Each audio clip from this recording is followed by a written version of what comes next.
ಕೊಟ್ಟರು ಅಲ್ವಾ.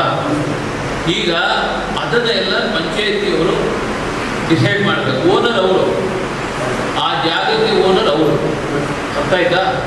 ಅದನ್ನು ಅವರು ಡಿಸೈಡ್ ಮಾಡಿ ಅದು ಬೇಕಾದ್ರೆ ಕೂತ್ಕೊಂಡು ಯಾವ ರೀತಿ ಮಾಡ್ಬೋದು, ನಿಮಗೂ ಅನುಕೂಲ, ಡೈರಿಗೂ ಅನುಕೂಲ ಆಗುತ್ತೆ. ಡೈರಿ ರೈತರಿಗೋಸ್ಕರನೇ ಇರೋದು ಸರ್. ಈಗ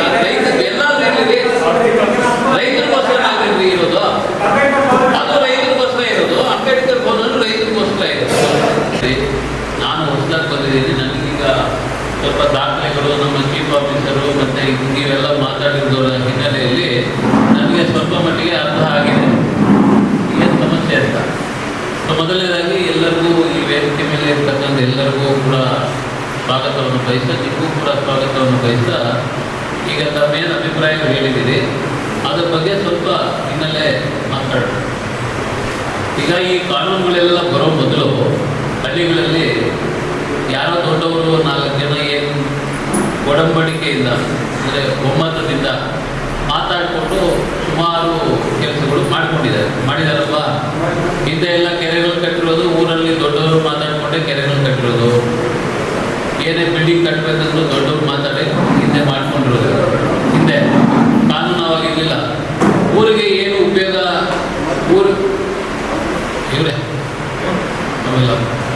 ಊರಿಗೆ ಏನು ಉಪಯೋಗವೋ, ಗ್ರಾಮಕ್ಕೆ ಏನು ಹಿತವೋ ಎಲ್ಲ ಸೇರಿಕೊಂಡು ಮಾಡಿದ್ದಾರೆ. ಬರ್ತಾ ಬರ್ತಾ ಕಾನೂನು ಬಂದಂಗೆಲ್ಲ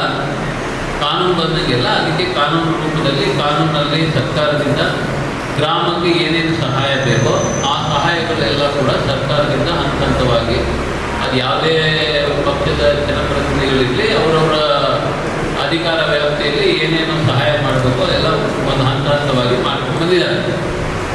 ಅದರಲ್ಲಿ ಕೆಲವು ಸಣ್ಣ ಪುಟ್ಟ ಸಮಸ್ಯೆಗಳು ಆಗ್ತವೆ ಇದ್ದಾವೆ. ಕೆಲವು ಸಾರಿ ಉದ್ದೇಶವಾಗಿ ಏನೋ, ವಾಸ್ತವವಾಗಿ ಏನೋ ಸಮಸ್ಯೆ ಇರುತ್ತೆ, ಅದನ್ನು ಏನೋ ಅಂತ ಬಿಂಬಿಸ್ತಾರೆ. ಇನ್ನು ಕೆಲವು ಸಂದರ್ಭದಲ್ಲಿ ಆಕ್ಸಿಡೆಂಟಲ್ ಆಗಿ ಯಾರಿಗೂ ಉದ್ದೇಶ ಇರೋದಿಲ್ಲ, ಯಾರಿಗೂ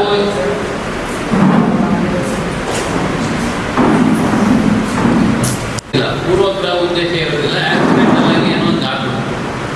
ಇಲ್ಲಿ ನೋಡಿದಾಗ ಈ ಲ್ಯಾಂಡು ಬೇಸಿಕಲಿ ಗ್ರಾಮ ಪಂಚಾಯತಿ ಪ್ರಾಪರ್ಟಿ, ಅಂದರೆ ಸರ್ಕಾರದ ಪ್ರಾಪರ್ಟಿ, ಸರ್ಕಾರದ ಸ್ವತ್ತು, ಯಾರಿಗೂ ಸ್ವತ್ತಲ್ಲ, ಸರ್ಕಾರದ ಸ್ವತ್ತು. ವಿದ್ಯಾರ್ಥಿ ಇದೆಯಾ ಇದರಲ್ಲಿ? ಸರ್ಕಾರದ. ಓಕೆ, ಒಂದು ಅಂಬೇಡ್ಕರ್ ಭವನಕ್ಕೆ ಕೊಟ್ಟಿದ್ದಾರೆ, ಇನ್ನೊಂದು ಡೈರಿಗೆ ಕೊಟ್ಟಿದ್ದಾರೆ. ಎರಡೂ ಸರ್ಕಾರದ ಆಸ್ತಿನೇ. ಅಂಬೇಡ್ಕರ್ ಭವನನೂ ಸರ್ಕಾರದ ಆಸ್ತಿನೇ, ಯಾವುದು ಈ ಡೈರಿದು ಕೂಡ ಸರ್ಕಾರದೇ. ಅದು ಅಂಗಸಂಸ್ಥೆ ಆದರೂ ಸರ್ಕಾರದ್ದು, ರೈತರಿಗೆ ಉಪಯೋಗ ಆಗುತ್ತೆ. ಹಿಂದೆ ಯಾವ ಊರಿಗೆ ಉಪಯೋಗ ಆಗಲಿ ಅಂತ ಮಾಡಿದ್ದಾರೆ. ಈಗ ಇಶ್ಯೂ ಬಂದಿರೋದೇನು, ನಿಮ್ಮ ಆ ಜಾಗನ ಮುಂಚೆ ಕಾಂಪೌಂಡ್ ಕಟ್ಟೋಗಿ ಕಲ್ಲು ಹಾಕಿ ಅಂಬೇಡ್ಕರ್ ಭವನಕ್ಕೆ ಹೋಗೋಕ್ಕೆ ದಾರಿ ತೊಂದರೆ ಆಗಿದೆ, ಭವನಕ್ಕೆ ಹೋಗೋಕ್ಕೆ ದಾರಿ ತೊಂದರೆ ಆಗಿದೆ ಅನ್ನೋದು ಇಶ್ಯೂ. ಅದು ಒಬ್ಬರ ಮೇಲೆ ಒಬ್ಬರು ನಾನಾ ಥರ ಬೇರೆ ರೀತಿಯಲ್ಲಿ ಹೋಗಿದೆ. ಮೊದಲನೇದಾಗಿ ಅದನ್ನು ಬಿಡಬೇಕು. ನೀವ್ಯಾರೂ ಕೂಡ ವೈಯಕ್ತಿಕವಾಗಿ ಕೇಳ್ತಾ ಇಲ್ಲ, ಯಾರು ಕೂಡ ವೈಯಕ್ತಿಕವಾಗಿ ನನಗೆ ಬೇಕು ಅಂತ ಕೇಳ್ತಾ ಇಲ್ಲ. ಎಲ್ಲ ಸರ್ಕಾರದ ಆಸ್ತಿ, ಸಾರ್ವಜನಿಕರಿಗೆ ಉಪಯೋಗಕ್ಕೆ ಬರುವಂಥ ಆಸ್ತಿ. ಅದಕ್ಕೋಸ್ಕರ ನೀವು ಈ ರೀತಿ ಜಾತಿ ವೈಮನಸ್ಯ, ಧರ್ಮಗಳ ಮಧ್ಯೆ ವೈಮನಸ್ಯ ಬೆಳೆಸ್ಕೋಬಾರ್ದು. ಅದು ಗ್ರಾಮಕ್ಕಾಗಲಿ, ನಿಮಗಾಗಲಿ, ಮುಂದಿನ ಜನರೇಷನ್ಗಾಗಲಿ, ಮಕ್ಕಳಿಗಾಗಲಿ ಒಳ್ಳೆಯದಲ್ಲ. ಅದೇನೋ ಪೂರ್ವಗ್ರಹ ಪೀಡಿತವಾಗಿದ್ದರೆ ಬೋತ್ ಸೈಡ್, ನೀವು ಯಾರು ಇಬ್ಬರು ಎರಡೂ ಕಡೆಯವರು ದಯವಿಟ್ಟು ಅದನ್ನು ತೆಗೆದಾಕಬೇಕು. ಮೊದಲನೇದಾಗಿ. ಎರಡನೇದು, ಗ್ರಾಮದಲ್ಲಿ ಶಾಂತಿಯಿಂದ ನೆಮ್ಮದಿಯಿಂದ ಇದ್ದರೆ ಎಲ್ಲದಕ್ಕೂ ಪರಿಹಾರ ಸಿಗುತ್ತೆ. ಪ್ರತಿ ಸಮಸ್ಯೆಗೆ ಒಂದು ಪರಿಹಾರ ಇದ್ದೇ ಇದೆ. ಹೌದಾ? ಇದೆಯೇ ಇಲ್ವಾ? ಪ್ರತಿ ಸಮಸ್ಯೆಗೆ ಒಂದು ಪರಿಹಾರ ಇದ್ದೇ ಇರುತ್ತೆ. ಅದನ್ನು ಶಾಂತವಾಗಿ ಕೂತ್ಕೊಂಡು ಸ್ವಲ್ಪ ಶಾಂತವಾಗಿ ಯೋಚನೆ ಮಾಡಿದಾಗ ಪರಿಹಾರ ಸಿಗುತ್ತೆ. ಆವೇಶದಿಂದ ಮಾತಾಡಿದ್ರೆ, ಕಿಚ್ಚಾಡಿದ್ರೆ ಅಥವಾ ಗಲಾಟೆ ಮಾಡಿದ್ರೆ ಪರಿಹಾರ ಸಿಗುತ್ತೆ ಅನ್ನೋಂಗಿದ್ರೆ ಎಷ್ಟು ಬೇಕಾದ್ರೂ ಕಿತ್ತಾಡ್ಬೋದು, ಎಷ್ಟು ಬೇಕಾದ್ರೂ ಗಲಾಟೆ ಮಾಡ್ಬೋದು. ಗಲಾಟೆ ಮಾಡಿದಷ್ಟು ನಮ್ಗೆ ಲಾಭ ಜಾಸ್ತಿ ಆಗುತ್ತೆ ಅಂತ ಏನಾದರೂ ಇದ್ದರೆ ಎಷ್ಟು ಬೇಕಾದ್ರೂ ಮಾಡ್ಬೋದು. ಅದರಿಂದ ಏನು ಉಪಯೋಗ ಇಲ್ಲ. ಶಾಂತವಾಗಿ ಯೋಚನೆ ಮಾಡೋದು, ನಿಧಾನವಾಗಿ ಯೋಚನೆ ಮಾಡ್ಬೋದು, ಅದಕ್ಕೆ ಪರಿಹಾರನೂ ಹುಡುಕ್ಬೋದು. ಆಯ್ತು, ಈ ಸಮಸ್ಯೆ ಈ ರೀತಿ ಇದೆ, ಏನು ಮಾಡ್ಬೋದು, ಅದಕ್ಕೆಲ್ಲ ಸಿಗುತ್ತೆ ದಾರಿ. ಅವಕಾಶಗಳಿದ್ದಾವೆ. ಇಂಪಾರ್ಟೆಂಟ್ ಅಂದರೆ ನಮಗೆ ದಾರಿ ಬಿಡಬೇಕು. ಒಂದು ಅವರೇನು ನಮ್ಮ ಹಾಲು ಒಕ್ಕೂಟದ ಇದರಲ್ಲಿ ನಾವು ಹಾಕ್ಕೊಂಡಿದ್ದೀವಿ, ನಾವು ಕಟ್ಟಿದ್ದೀವಿ, ತಪ್ಪೇನು ಅನ್ನೋದು ಅವ್ರ ವಾದ. ಅದಕ್ಕೆ ಯಾರೋ ಟಿ ವಿಯಲ್ಲಿ ಕೊಟ್ಬಿಟ್ರು ಅಂತ ಇನ್ನೊಂದು, ಅವೆಲ್ಲ ಬಿಟ್ಬಿಟ್ಟಿದ್ದೇವೆ. ಅವೆಲ್ಲ ಬಿಟ್ಬಿಡಿ, ಅದಕ್ಕೊಂದು ಪರಿಹಾರ ಸಿಗುತ್ತೆ. ಸರ್ಕಾರಿ ಆಸ್ತಿ ಆದ್ದರಿಂದ ಪರಿಹಾರ ಸಿಗುತ್ತೆ. ಈಗಾಗಲೇ ಮಾತಾಡ್ತಾ ಅವರು ಹೇಳಿದರು. ಬೇಕಾದ್ರೆ ಇನ್ನು ಇದರಲ್ಲಿ ಇನ್ನೊಂದು ವಿಶೇಷ ಏನಂದರೆ, ಸರ್ಕಾರಿ ಆಸ್ತಿ ಯಾರು XY ಕೋರ್ಟಲ್ಲಿ ಕೇಸ್ ಹಾಕಿದ್ದಾರೆ. 2001 ಇದೆ, 2001 ಒಂದು ಆರ್ಡರ್ ಆಗಿದೆ. ಅದ್ರ ಪ್ರಕಾರ ಯಾರು ಎಂಟ್ರಿ ಆಗಬಾರ್ದು ಅಂತ ಇದೆ ಅದರಲ್ಲಿ, ಹೌದಲ್ವಾ? ಆದರೆ ಪೊಸಿಷನ್ ಯಾರಿದ್ದೀರಿ? ಸರ್ಕಾರ ಇದೆ, ನೀವಲ್ಲ ಸರ್ಕಾರ. ಅಂಬೇಡ್ಕರ್ ಭವನ ನಿಮ್ದಲ್ಲ, ಸರ್ಕಾರ ಸುತ್ತದು. ಹಾಲು ಡೈರಿ ಕೂಡ ಸರ್ಕಾರ ಸುತ್ತು. ಕರೆಕ್ಟಾಗಿ ಹೇಳ್ಬೇಕಂದ್ರೆ ಗ್ರಾಮ ಪಂಚಾಯತಿಯವ್ರು ಮೇಂಟೈನ್ ಮಾಡ್ಬೇಕು ಅದನ್ನು. ಆ ಪ್ರಾಪರ್ಟಿ ಗ್ರಾಮ ಪಂಚಾಯತಿಯವ್ರು ಮೇಂಟೈನ್ ಮಾಡಬೇಕು, ಅಥವಾ ಸೋಷಿಯಲ್ ವೆಲ್ಫೇರ್ ಆಫೀಸರು ಅವ್ರು ಗ್ರಾಮ ಪಂಚಾಯತಿಯವ್ರು ಮೇಂಟೈನ್ ಮಾಡಬೇಕಾದ್ರೆ. ಸೊ ಪಟ್ಟಣ ಪಂಚಾಯತಿ ಆಗಿರ್ಬೋದು, ಅದು ಅವ್ರ ಸೊತ್ತದು, ಅವ್ರ ಸೊತ್ತು. ಅದಕ್ಕೆ ಇನ್ನೊಬ್ರು ಯಾರೋ ಇಂಜೆಕ್ಷನ್ ಆಡೋ ತಂದಿದ್ದಾರೆ. ಅದಕ್ಕೆ ನೀವು ತಲೆ ಕೆಡಿಸ್ಕೋಬೇಡಿ. ಅದು ಯಾವಾಗಲೂ 2001 ಆಗಿದೆ. ಪೊಸಿಷನಲ್ಲಿ ಇವ್ರು ಇರೋದ್ರಿಂದ ಅವ್ರು ಯಾರು ಕೇಳಕ್ಕೆ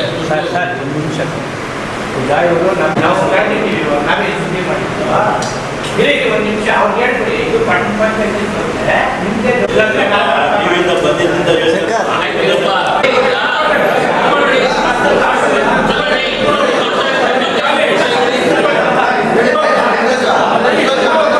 ಶಾಂತಿ ಸಭೆ ಮಾಡೋದಕ್ಕೆ ಈಗ ಮಾನ್ಯ ತಹಸೀಲ್ದಾರರು, ತಾಲೂಕು ದಂಡಾಧಿಕಾರಿಗಳು ಅವ್ರು ಮಾತಾಡುವಾಗ ಈ ರೀತಿ ಮಾತಾಡಿದ್ರೆ ಏನರ್ಥ? ಅದಕ್ಕೆ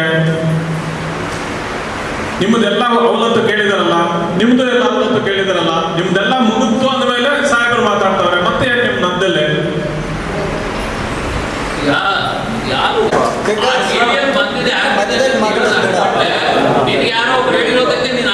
ನಾನೇ 2 ವರ್ಷದಿಂದ ಸುದ್ದಿ ಮಾಡಿ ಕ್ರಮ ಕೈಗೊಳ್ಳಿದ್ದಕ್ಕೆ ಮತ್ತೆ ಮಾಡಿರೋದು.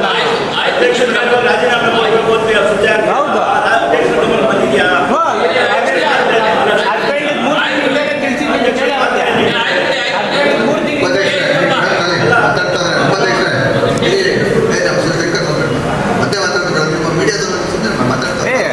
ನಮ್ಮ ಮುಂದ್ಗಡೆ ನಾ ತಪ್ಪೋಡ್ಸಿದ್ದೆ.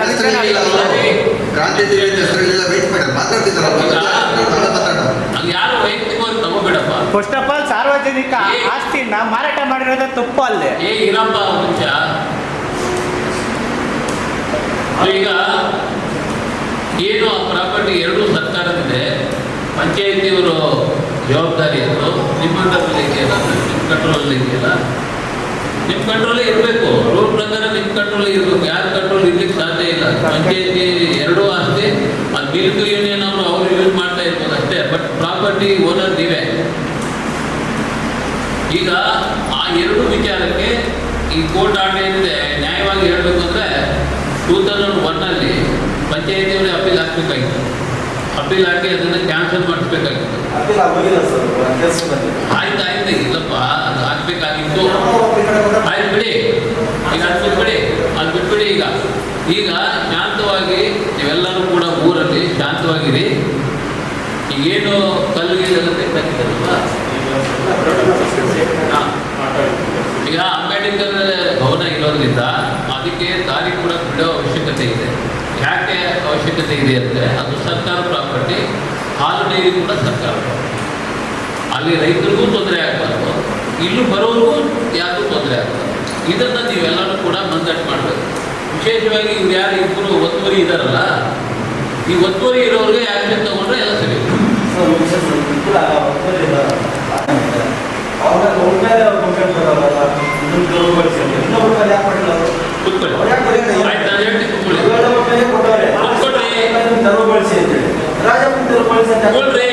ಅವ್ರು ಕೊಡೋದೇ ಬೇಡ, ನೀವೇ ಸುಮ್ಮನೆ ದಾರಿ ಬಿಡಲೇಬೇಕಾಗುತ್ತೆ. ಯಾಕಂದರೆ ಸರ್ಕಾರ ಸ್ವತ್ತು ಅಲ್ಲೆಷ್ಟೋ 1 ಲಕ್ಷನೋ 10 ಲಕ್ಷನೋ 50 ಲಕ್ಷನೋ 20 ಲಕ್ಷ ಹಾಕಿ ಭವನ ಕಟ್ಟಿದ್ದಾರೆ. ಭವನ ಕಟ್ಟಿರೋದು ಏನು ಉದ್ದೇಶಕ್ಕೆ? ಸಾರ್ವಜನಿಕ ನಿಮ್ಮೂರವ್ರಿಗೆ ಉಪಯೋಗಕ್ಕೆ, ಡೈರಿ ಕೂಡ ನಿಮ್ಮೂರು ಉಪಯೋಗಕ್ಕೆ. ಹಾಗಾಗಿ ಆ ಎರಡಕ್ಕೂ ಕೂಡ ನಾವು ತೊಂದರೆ ಆಗದ ರೀತಿಯಲ್ಲಿ ತಾವೆಲ್ಲರೂ ಸಹಕಾರ ಕೊಡಬೇಕು, ನಡ್ಕೋಬೇಕಾಗುತ್ತೆ. ಗ್ರಾಮದಲ್ಲಿ ಮುಖ್ಯವಾಗಿ ಶಾಂತಿ ಕಾಪಾಡಬೇಕು. ಸ್ವಲ್ಪ ಮತ್ತೆ ಮಾತಾಡ್ತಾ ಇದ್ದೀರಾ? ಸ್ವಲ್ಪ ಕೇಳಿಸ್ಕೊಳ್ರಿ. ಶಾಂತಿ ಮಾಡಬೇಕು ಅಂದ್ರೆ ಶಾಂತಿ ಎಲ್ಲ ಮನಸ್ಸು ಮಾಡಿದ್ರೆ ಶಾಂತಿಯಾಗಿ ಇರ್ಬೇಕು ಅಂದ್ರೆ ಇದಕ್ಕೆ ಸಾಧ್ಯ ಆಗುತ್ತೆ. ಇಲ್ಲ ಗಲಾಟೆ ಆಗ್ಬೇಕು ಅಂದ್ರೆ ಗಲಾಟೆ ಆಗೇ ಹಾಗೆ ಆಗುತ್ತೆ. ಸಮಯ ನಾನು ಮೊದಲೇ ಹೇಳಿದ್ದೆ, ಗ್ರಾಮದಲ್ಲಿ ಸಹೋದರ ಅಂತ ಇರ್ಬೇಕು, ಶಾಂತಿ ಇರ್ಬೇಕು. ಮುಂಚೆ ಕೂತ್ಕೊಳ್ಳಿ, ಕೂತ್ಕೊಳ್ಳಪ್ಪ. ಈಗ ಕೂತ್ಕೊಳ್ಳಿ. ನಮಗೆ ಯಾರು ಶತ್ರುಗಳಲ್ಲ. ಯಾರು ಶತ್ರುಗಳಿಲ್ಲ. ನೀವು ಮತ್ತೆ ಮಾತಾಡಿದ್ರೆ ನೋಡಪ್ಪ, ನನ್ನ ಬೈಕ್ ನೀವೇ ಮಾತಾಡಿ. ಈಗ ಯಾರು ಶತ್ರುಗಳಲ್ಲ ಈ ಊರಲ್ಲಿ. ನೀವೆಲ್ಲ ಅಣ್ತಮ್ಮಗಳು. ಯಾವಾಗಲೂ ತಹಸೀಲ್ದಾರು, ಯಾವಾಗಲೂ ಸರ್ಕಲ್ ಇನ್ಸ್ಪೆಕ್ಟರ್, ಯಾವಾಗಲೂ ಚೀಫ್ ಆಫೀಸರು, ಯಾವಾಗಲೂ ಇದೇ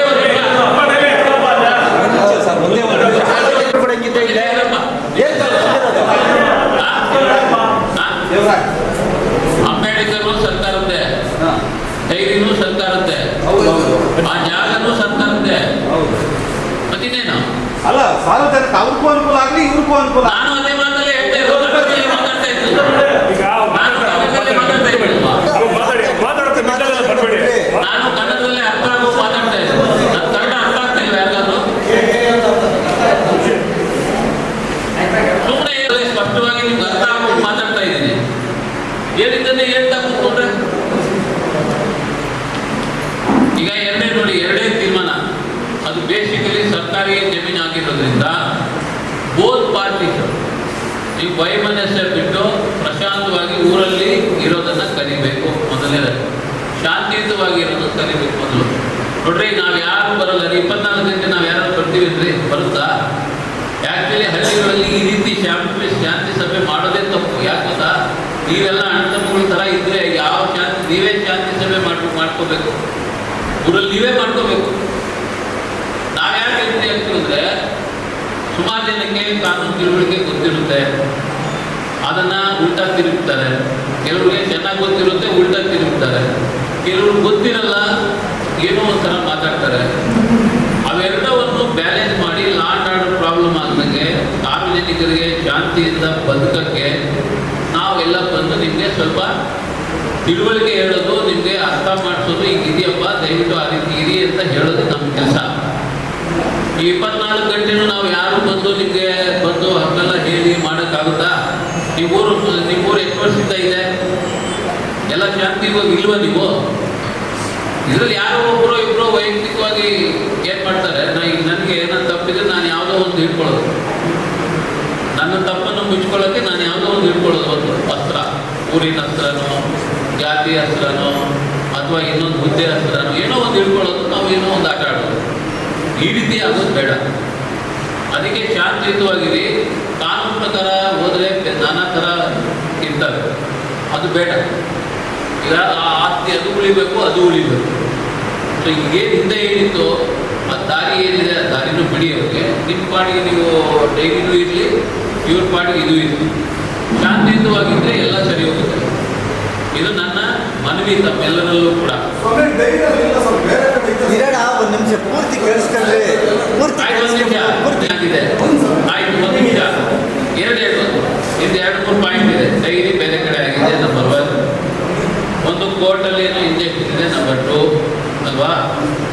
ಈಗ ಅದನ್ನೆಲ್ಲ ಪಂಚಾಯತಿಯವರು ಡಿಸೈಡ್ ಮಾಡಬೇಕು. ಓನರ್ ಅವರು, ಆ ಜಾಗಕ್ಕೆ ಓನರ್ ಅವರು, ಅರ್ಥ ಆಯ್ತಾ? ಅದನ್ನು ಅವರು ಡಿಸೈಡ್ ಮಾಡಿ ಅದು ಬೇಕಾದ್ರೆ ಕೂತ್ಕೊಂಡು ಯಾವ ರೀತಿ ಮಾಡ್ಬೋದು. ನಿಮಗೂ ಅನುಕೂಲ, ಡೈರಿಗೂ ಅನುಕೂಲ ಆಗುತ್ತೆ. ಡೈರಿ ರೈತರಿಗೋಸ್ಕರನೇ ಇರೋದು.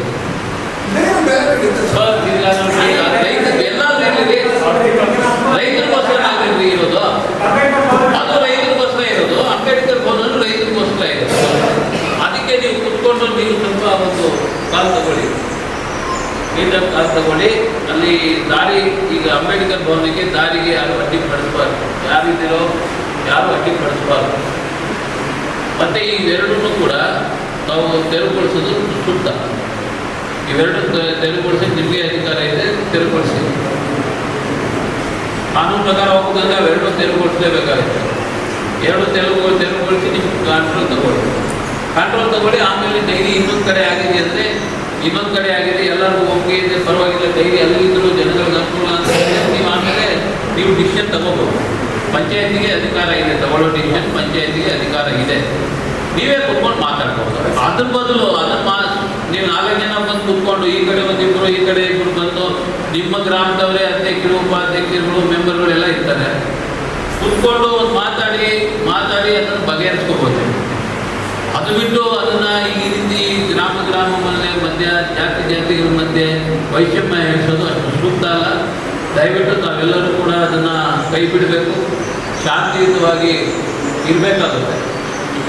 ಮತ್ತು ನೀವು ಇಲ್ಲ ನಾವು ಇನ್ನು ಹೆಂಗೆ ಮುಂದುವರಿಸ್ತೀವಿ ಅನ್ನೋದಾದರೆ ಕಾನೂನು ತನ್ನ ಕೆಲಸವನ್ನು ತಾನು ಮಾಡುತ್ತೆ. ಕಾನೂನು ಏನು ಕೆಲಸ ಮಾಡಬೇಕು, ಕಾಯ್ದೆಯಲ್ಲಿ ಏನೇನು ಅವಕಾಶಗಳಿದೆ ಅದನ್ನೆಲ್ಲ ಉಪಯೋಗಿಸೋಕ್ಕೂ ನಾವು ಕೂಡ ಹಿಂಜರಿಯಲ್ಲ, ಅದರಲ್ಲಿ ಎರಡನೇ ಮಾತಿಲ್ಲ. ದಯವಿಟ್ಟು ತಾವೆಲ್ಲ ಸಹಕಾರ ಕೊಡ್ತೀರಾ ಅಂತ ನಾನಾದರೂ ಭಾವಿಸ್ತೀನಿ. ಈ ಸಣ್ಣ ಇಶ್ಯೂ, ದೊಡ್ಡ ಇಶ್ಯೂ ಏನಲ್ಲ, ಇದನ್ನು ತಾವು ಕೂತ್ಕೊಂಡು ಬಗೆಹರಿಸೋಣ. ನಮ್ಮ ಸೋಷಿಯಲ್ ವೆಲ್ಫೇರ್ ಆಫೀಸರ್ ಇದ್ದಾರೆ, ನಮ್ಮ ಚೀಫ್ ಆಫೀಸರ್ ಇದ್ದಾರೆ, ಕೂತ್ಕೊಂಡು ಅದನ್ನು ಬಗೆಹರಿಸೋಕ್ಕೆ ಕಾನೂನೆಲ್ಲ ಅವಕಾಶ ಇದೆ, ಈಜಿನೂ ಇದೆ. ಏನು ಅಂಥ ಕಷ್ಟ ತಲೆ ಹೋಗುವಂಥದ್ದು ಏನೂ ಇಲ್ಲ. ಇಷ್ಟು ಹೇಳ್ತಾ ತಾವೆಲ್ಲ ಶಾಂತಿಯಿಂದ ವರ್ತನೆ ಮಾಡ್ತೀರ ಅಂತ ನಾನು ಈ ಸಂದರ್ಭದಲ್ಲಿ ಹೇಳ್ತಾ, ತಾವೆಲ್ಲರೂ ಕೂಡ ಶಾಂತಿಯುತವಾಗಿ ಇರ್ತೀವಿ ಅಂತ ತಾವೆಲ್ಲ ಆಶ್ವಾಸನೆ ಕೊಟ್ಟರೆ ಈ ಸಭೆಯನ್ನು ನಾವು ಮುಕ್ತಾಯಗೊಳಿಸೋಣ.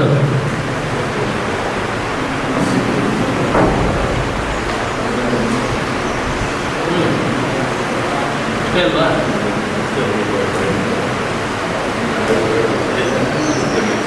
Yes.